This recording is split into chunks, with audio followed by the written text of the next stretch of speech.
So this is what we're working on today. Putting Hardie board on this chimney. New roof here. They tore off all the old material on this chimney and wrapped it in peel and stick. We're using 4x8 sheets of Hardie board and then trimming it out with Hardie trim. There's a bunch of different things you can use to fasten it. I mean, a lot of people I think use nails. I like to use screws. And this one, these are good for anything: wood, masonry, concrete, plastics, metal. And then afterwards I fill the holes with some filler and then seal everything else up with paintable caulk. Good thing to use is the grinder, but I don't have my grinder with me right now, so I'm just going to go ahead and use a skill saw. It cuts pretty easy. It's an old blade, so it'll do. So these boards have a little bit of weight to them, especially with me being by myself. It's always a good idea to set a ledger or board underneath to set this on top of, so it's in place and being held up so you can screw it off. Now this whole thing is plywood, so I'm not too worried about having to find the studs.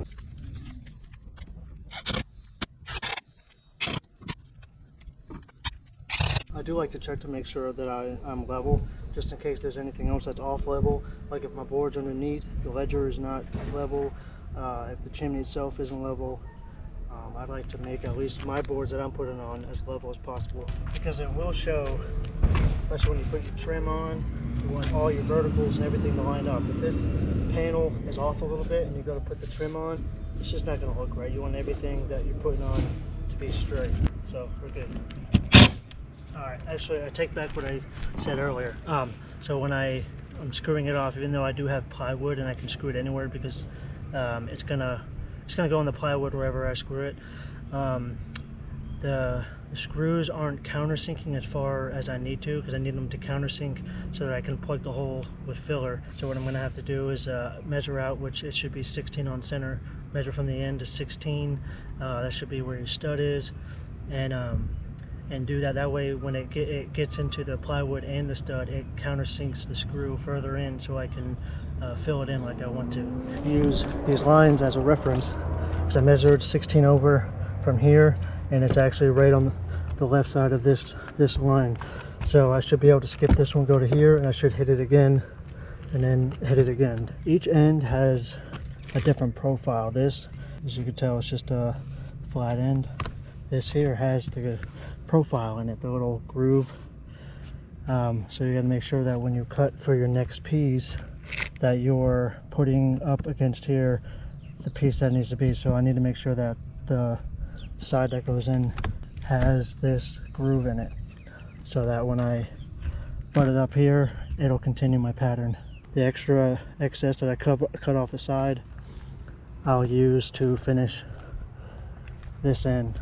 So to get my measurement, I got my boards laid down here. So we get our width, our lengths on either end, and that'll give us our angle. Then my screw pattern, about every 6 to 8 inches. That's how it's looking right now.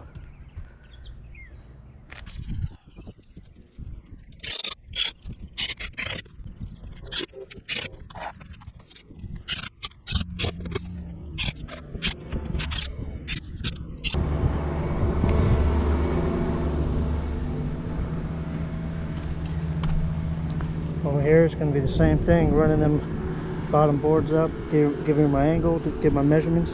I am short a sheet, it looks like, so I'll get the last sheet that I can get on there, and then I'll start trimming the rest of this out. So this will probably not be an issue you have on yours, but when they did this flashing here, they ran this out, and they did that to act as a diverter, so it kicks the water out and away from this corner.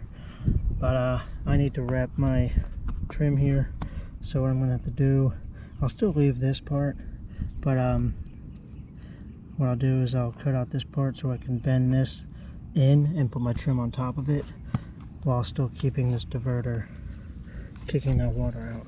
And I got it on both sides.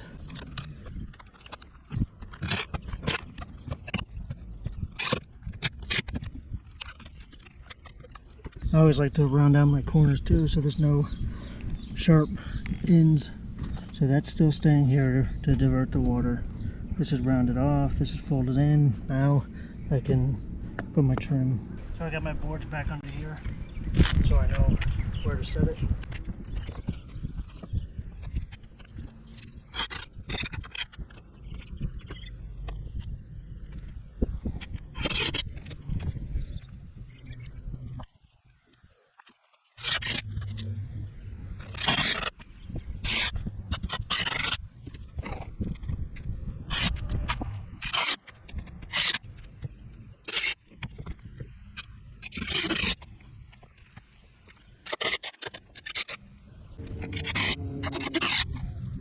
Alright, so that's pretty much how the whole thing's gonna look. And then I'll go through and I'll seal in all the trim, the gap there. Alright, that's it for today. As you can see, I got the Hardie board and the trim up to this point here. Tomorrow I'll come put in this last piece here, trim this corner out, seal the rest of it. I still got to get some stuff to fill these holes.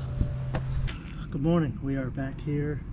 Got my sheet that I needed, got it all cut and ready, about to hang this, finish trimming it out, sealing it up, and see if the homeowner wants us to paint it.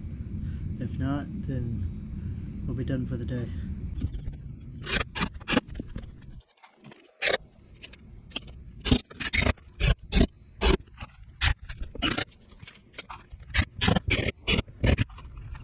Alright, I'm all done. It's all sealed up.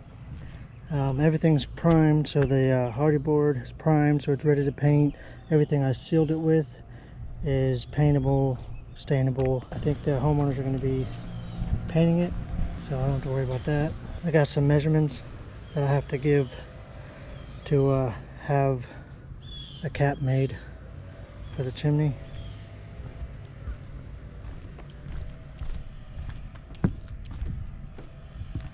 So I showed you what I was sealing everything with, and then the screw holes, they have stuff that you can use, just something that's compatible with this type of material.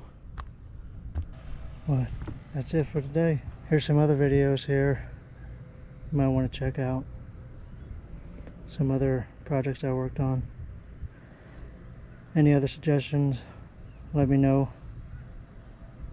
Might be able to make a video on it. Don't forget to like, subscribe. See you later.